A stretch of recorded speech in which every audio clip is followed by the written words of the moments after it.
Now we're going to look at some tips for when you're working from a reference photo. So if I was using this as my reference, obviously for practice I could do direct copy, but when it actually comes to creating my character, I want to just steal parts. So if I'm just thinking about, I like his pose and kind of the general form of his body, but I'm going to make my own adjustments with his facial features and armor.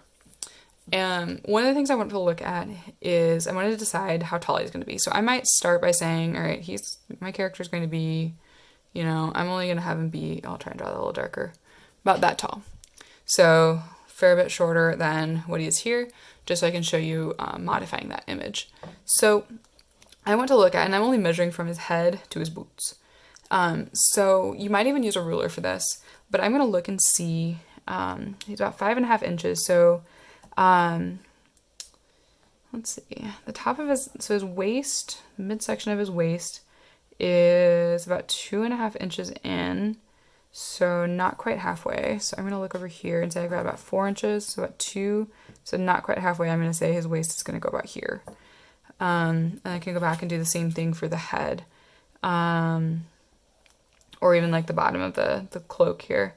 It's about an inch up, not quite.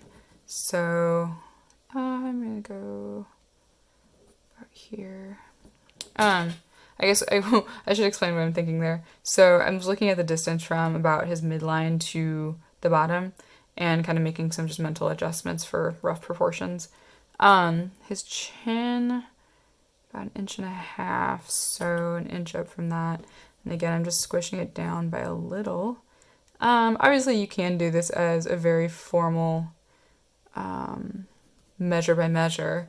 Like I could actually, I could either make this to the same height, or I could go through and calculate if I was trying to double it or split it in half or split it by a third, and do that math. But I personally prefer to just kind of look at the general ish of things. So compared to his height, 5.5, his width is he's only about 1.5 inches. So if I'm only at 4, I'm probably gonna do inch and a fourth. I feel like he needs to be have some mass to him. So then I could start to go in and block in. All right, if this is roughly the shape of his armor, and again he's got that waist piece, and then I'm going to shrink his head down just a little. So I'm going to start with just some very, very basic shapes. I'm going to look at like the angle of his arm and pay attention to like compared to his waist. Where does that arm stop? Well, his arm stops here and juts out. So I want to make sure that that angle happens earlier than his waist. I'm actually going to skinny him down. I realize he's a little smaller than I thought. I'm going to look at some of the angles. The other thing you can do is take and like find that angle, find that angle. If you're unsure about this guy, I can take and do this. You can even do this from your phone, if that's where your reference image lives. So I think I jutted that out. I started off his head too far. So his arm overlaps there. Pay attention to what lines overlap others. So like this forearm, there's a curve that overlaps his bicep.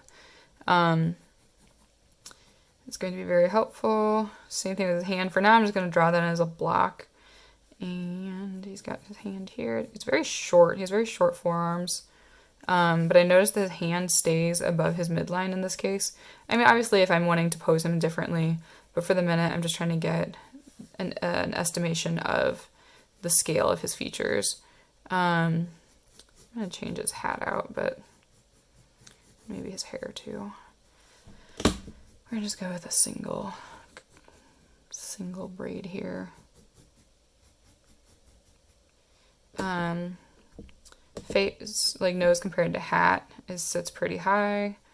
We have a whole tutorial on facial videos too, or like cheat sheets on facial expressions and things. Oops, that's way too big for that eye. They're just smaller. Like I said, I'm just trying to get a rough blocking. I'm gonna give him a really odd, like, rounded hat, which doesn't fit with the Viking warrior, or the dwarf dressed as a Viking warrior, I guess is what he actually is. But I feel like to make it my own, I need to start doing some things to it. That also helps me, even if that's not something I'm committed to, that helps me to say, it helps me to kind of break away from what I'm seeing and develop my own mental model of this thing. Like I start to see and think about like what I could change and like what changes I do or don't like. And so maybe I really just like the proportioning of his body, and I'm not really wanting to make him into a warrior at all. So this becomes, some sort of cane, and he's got maybe a flowing sleeve. So you can start to make modifications to kind of fit the vision that you have. I don't know what he's going to be holding here. We'll figure that out in a second. We're just going to leave his hand empty. But, so when I'm looking at things, again, like say I'm paying attention to like when his boot, well, what else does his boot line up to? His boot lines up to about his armpit.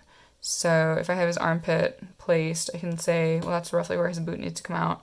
Here, I'm going to say nose is roughly where that boot starts. And it comes out to about the edge of his cloak. So you can really start to like use the shapes that you have drawn to modify or to like line up other portions to make it symmetrical to itself. Maybe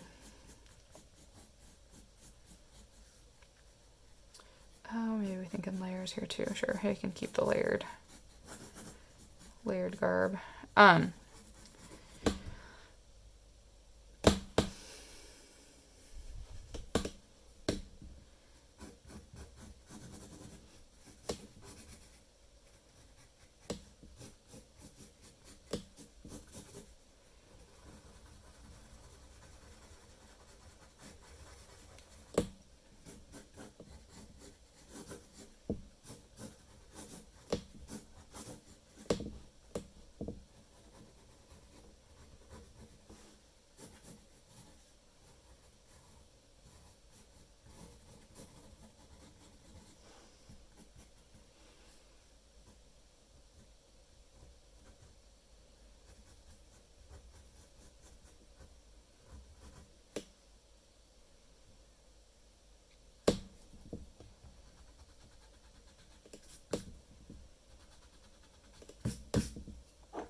Then, of course, you could go back and clean it up and kind of clean out those lines and find the exact shapes that you're wanting to use.